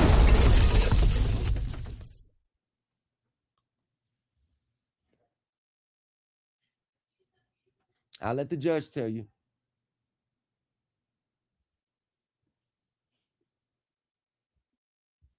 $42 million. You think you're going to keep that house without paying for it? Outside of showing of gross negligence, in order to keep a house while you're in default, you got to show gross. You got to show, it got to be just a line of growth, a whole bunch of legal stamina. People don't understand timing of the argument is more powerful than the argument itself. The timing of it. What's the first thing people tell you to do? File a RESPA notice of error. File a QWR. File this. Just file it off the break. What did the new culture empire do? He waited till he had their own admissions, their own records, their own words, and used that for the basis as their notice of error and RESPA. You're rocking with the best.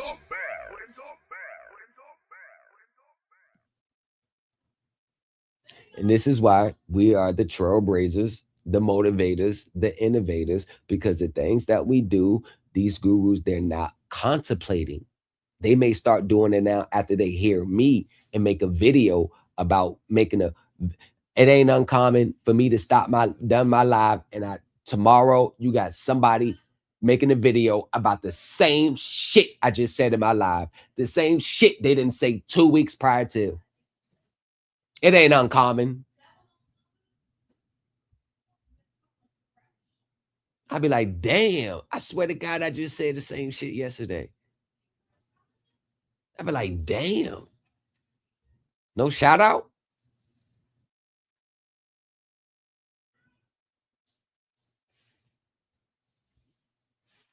The new culture is putting this space back in its proper perspective, whether you like it or not.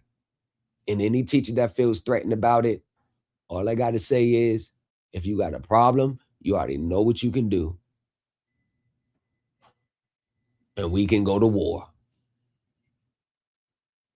If you don't got a problem and you just don't like it, stay the fuck out my way.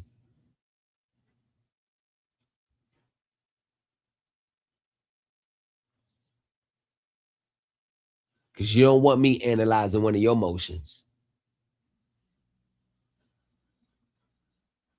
You don't want me analyzing one of your motions.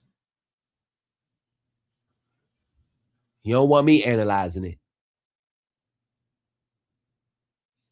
I guarantee you don't want me analyzing. 95% of these gurus' motions, they wouldn't want me to analyze it live.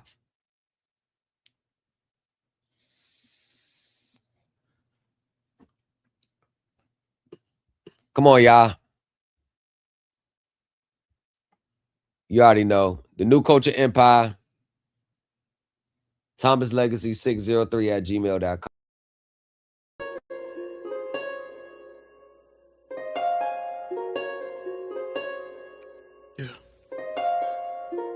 You're rocking with the best. Red. All you see is red stars. All I hear is loud laughter. He's hitting me with his crowbar now. You always told me don't scream. You always told me be strong. I feel like you left me to die. I feel like you taught me all wrong. You always taught me that family's first. You put your family last. Feel a cold crowbar on my back. You should hear how many laughs he had. You should hear how many laughs he had. And all he did was talk about you. And all I did was think about you. Every time I think about pain, I end up thinking about you. Just think I was one of them little fools that really looked up to you. In my new outfit, we was joined at the hip. Oh yeah, I was hooked up to you. But not anymore. You're rocking with the best. The city is yours. I used to think you was like Mr. Perfect. Now I see too many flaws, too many buildings, too many smiles, not enough wars. Spitting up blood as I violently cough. You was his punchline, now I am yours. Ha ha, laugh at it. Yeah, big bro, go laugh at it. Now I'm all around you, just like the air you breathe. And I'ma make you asthmatic. And I don't really care if you beat me man to man anyways, cause I can't die. I am the guilt that you can't hide. I am the guilt that's inside you. Now all you see is red stars.